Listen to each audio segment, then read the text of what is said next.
আজ প্রধানমন্ত্রী নরেন্দ্র মোদী একটি বিশাল জনসভায় বক্তব্য রাখছেন ঝাড়খণ্ডের একটি সভা থেকে।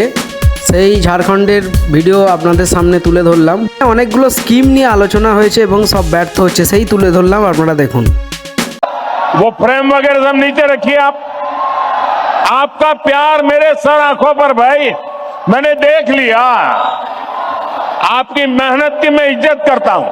आप भी नीचे रखिए, पीछे लोगों को परेशानी हो रही है। प्लीज, आपने इतना बढ़िया चित्र बनाया, आपका प्यार मुझे मंजूर है, इसको नीचे रखिए, पीछे वालों को परेशानी हो रही है।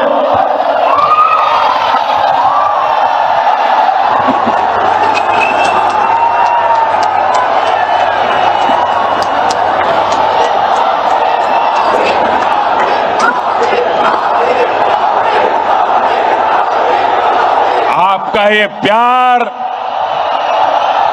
मेरे सर आंखों पर है भाई बहन। मैं इस प्यार को कभी भूल नहीं सकता। साथियों, मैं घुसपैठ की बात कर रहा था। संथाल परगना में आदिवासियों की आबादी तेजी से कम हो रही है। यहां के लोगों की जमीनें हड़पी जा रही है। घुसपैठिए पंचायतों पर, व्यवस्था पर कब्जा कर रहे हैं।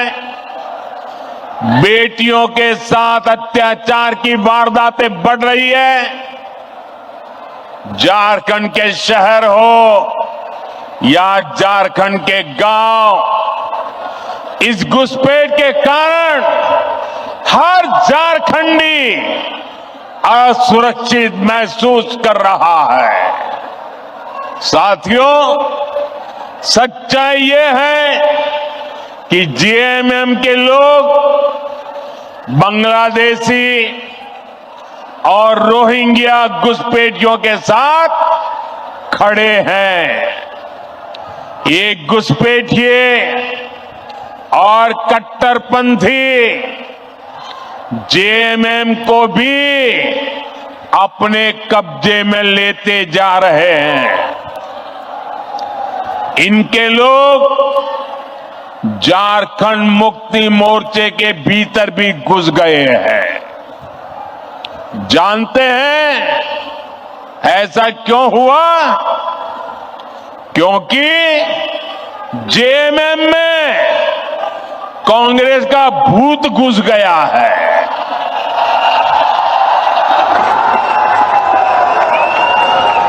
जब किसी पार्टी में कांग्रेस का भूत घुस जाता है तो तुष्टीकरण ही उस दल का इकलौता एजेंडा बन जाता है। इसके लिए सबसे पहले ये लोग दलित, आदिवासी और पिछड़ा समाज के हितों की बलि चढ़ाते हैं। यही हाल जेएमएम का भी हो रहा है। इसलिए हमें एक बात साफ साफ समझनी होगी।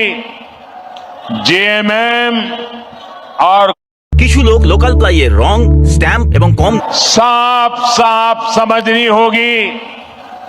जेएमएम और कांग्रेस जैसे दलों को आपका वोट नहीं चाहिए। ये दल मजहब के नाम पर अपना वोट बैंक बनाना चाहते हैं। यही समय है, हमें इस खतरे को यहीं पर रोकना होगा। इसके लिए झारखंड के हर एक नागरिक को एकजुट होना होगा, भाजपा को मजबूत करना होगा। साथियों, वोट बैंक की पॉलिटिक्स करने वाले लोग किसी के भी सगे नहीं होते। जेएमएम सरकार के 5 साल का कार्यकाल इसका सबूत है। वोट लेने के लिए लोग आदिवासियों के नाम पर राजनीति करते हैं, लेकिन जेएमएम के लिए आदिवासी समाज का सम्मान नहीं, अपना सियासी फायदा सबसे ऊपर है। आज झारखंड का गरीब आदिवासी पूछ रहा है, क्या चंपई सोरेन जी आदिवासी नहीं थे क्या? क्या वो एक गरीब परिवार से नहीं आते थे क्या?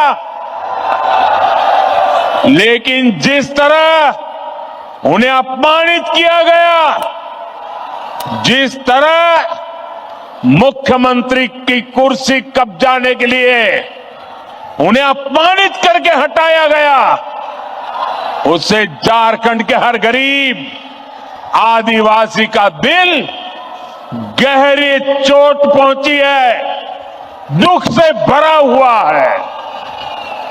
सीता सोरेन जी तो उनके ही परिवार, अपने ही परिवार से थी, लेकिन एक महिला होने के बावजूद उन्हें अपमानित और बेदखल किया गया।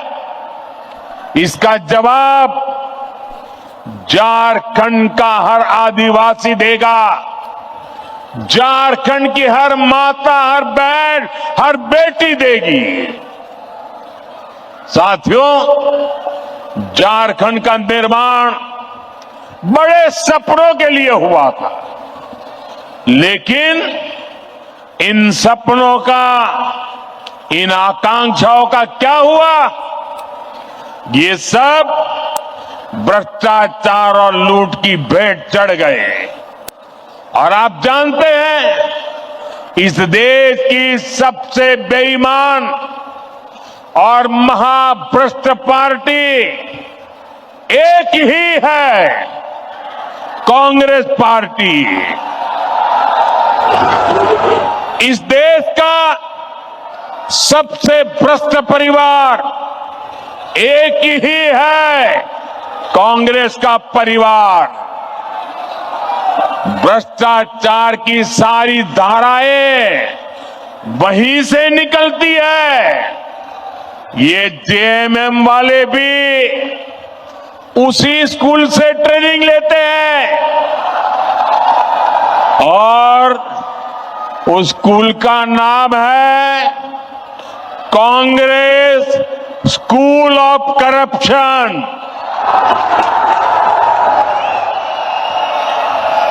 झारखंड मुक्ति मोर्चा ने 5 साल में केवल एक ही काम किया है, झारखंड की लूट और चारों तरफ भ्रष्टाचार। जेएमएम सरकार ने जल, जंगल, जमीन सब में भ्रष्टाचार किया। एक और यहां का गरीब, शहरों में रहने वाला मध्यम वर्ग एक एक रुपये के लिए पसीना बहाता है। दूसरी ओर इस सरकार के मंत्री और इनके सांसद के ठिकानों से, उनके नौकरों के अड्डे से सैकड़ों करोड़ कैश बरामद होता है। हजारों करोड़ रुपए के घोटाले होते हैं। आपको याद है ना, कैसे नोटों के पहाड़ झारखंड से निकले थे। टीवी में महीनों तक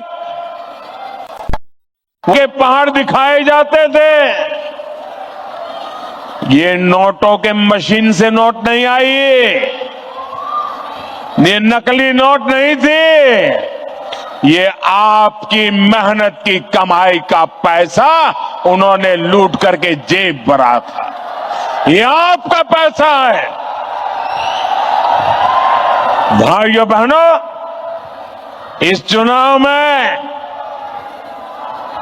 ये भ्रष्टाचार करने वाले, आपके धन को लूटने वाले, देश के खजाने को लूटने वाले, झारखंड के खजाने को लूटने वाले, उसकी पाई पाई का हिसाब करना हम सबकी जिम्मेदारी है। मुझे आपको साथ चाहिए भाइयों।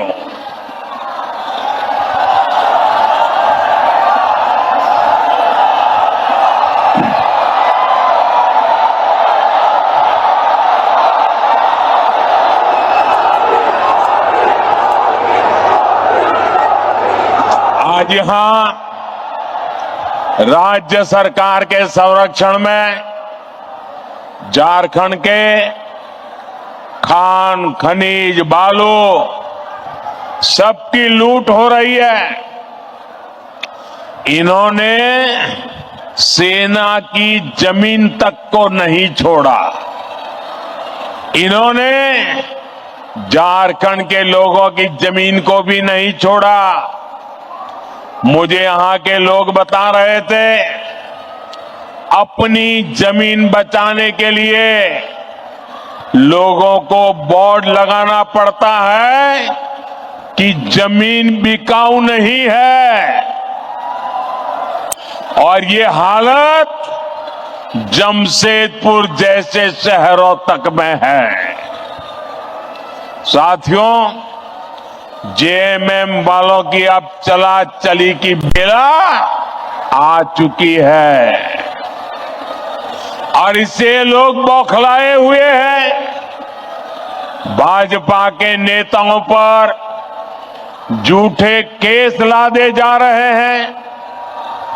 सत्ता जाने के डर से इन्होंने अपना झूठ का पिटारा निकाल दिया है। आप मुझे बताइए, इन्होंने जब तक नौकरी नहीं तब तक बेरोजगारी भत्ता का वादा किया था। कितने बेरोजगार युवाओं को बेरोजगारी का भत्ता मिला क्या? इन्होंने शहरी रोजगार योजना शुरू की। शहरों में रोजगार मिला क्या? उल्टे वो योजना ही 2 महीने में बंद हो गई। हालात ये हैं कि भर्ती परीक्षाओं के नाम पर राज्य में 15 से ज्यादा युवाओं की जान तक चली गई। 15 नौजवान, उस मां के लाडले, उस बहन के भाई, इस सरकार की गलत व्यवस्था के कारण अपनी जान गंवा बैठे हैं। प्रदेश सरकार संवेदनशील होने की जगह जख्मों को कुरेदने में लगी है। इस घटना में जिन युवाओं की जिंदगी गई है, मैं उन्हें श्रद्धांजलि देता हूं, उनके परिवारों को सांत्वना देता हूं और मैं वादा करता हूं, झारखंड में कुछ ही महीनों के बाद जब बीजेपी सरकार बनेगी, एनडीए सरकार बनेगी, तो इस सारे मामले की जांच करवाई जाएगी और जिम्मेवार लोगों को हर प्रकार से कानूनी शिकंजा कसा जाएगा। साथियों, झारखंड की वर्तमान सरकार को युवाओं की कोई चिंता नहीं है। इन्होंने हर साल जेपीएससी और जेएसएससी की परीक्षाएं आयोजित करवाने का वादा किया था। लेकिन वादा पूरा करने की जगह सरकार के संरक्षण में नौकरी बेचने वाले गिरोह पनप रहे हैं। यहां पेपर लीक करने वालों को शहद दी जा रही है। हर परीक्षा गड़बड़ियों का शिकार है। युवाओं के भविष्य से खिलवाड़ करने वाली ऐसी राज्य सरकार को हमें झारखंड से हटाना ही होगा। यहां की सरकार आपसे सिर्फ झूठ बोल सकती है, झूठे वायदे कर सकती है। भाई और बहनों, गरीबों को झांसा देने के लिए इन्होंने पेट्रोल डीजल देने में की योजना भी चलाई थी। आप में से किसी को पेट्रोल डीजल मिल रहा है क्या? नहीं मिल रहा ना? क्योंकि ये वो योजना भी झूठा दिलासा था। उसे भी 2 महीने में बंद कर दिया गया। अब ये महिलाओं को पैसे देने के नाम पर गरीबों को भरमाने के लिए नए नए तिकड़म लगा रहे हैं। इसलिए आपको ऐसे धोखेबाजों को सरकार से बाहर निकालना है। साथियों, वादे करना और उन्हें पूरा करना ये केवल बीजेपी ही करती है।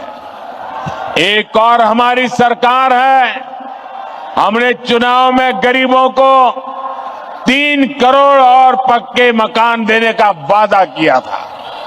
पिछले महीने ही सरकार ने इसको मंजूरी भी दे दी है। हमने 70 साल से अधिक उम्र के हर बुजुर्ग को मुफ्त इलाज की गारंटी दी थी। कुछ ही दिन पहले सरकार ने उस फैसले पर भी मोहर लगा दी है। हम हर घर तक जल पहुंचा रहे हैं। हम लगातार छोटे किसानों को पीएम किसान सम्मान निधि दे रहे हैं। लेकिन भाइयों बहनों, आपको याद होगा, ढेर सारी घोषणाएं कांग्रेस पार्टी ने भी की थी। कांग्रेस ने पिछले लोकसभा चुनाव में युवाओं और महिलाओं को 1-1 लाख रुपए देने का वादा किया था। लेकिन जब महिलाएं ये पैसा मांगने कांग्रेस दफ्तर पर गई तो महिलाओं को अपमानित किया गया।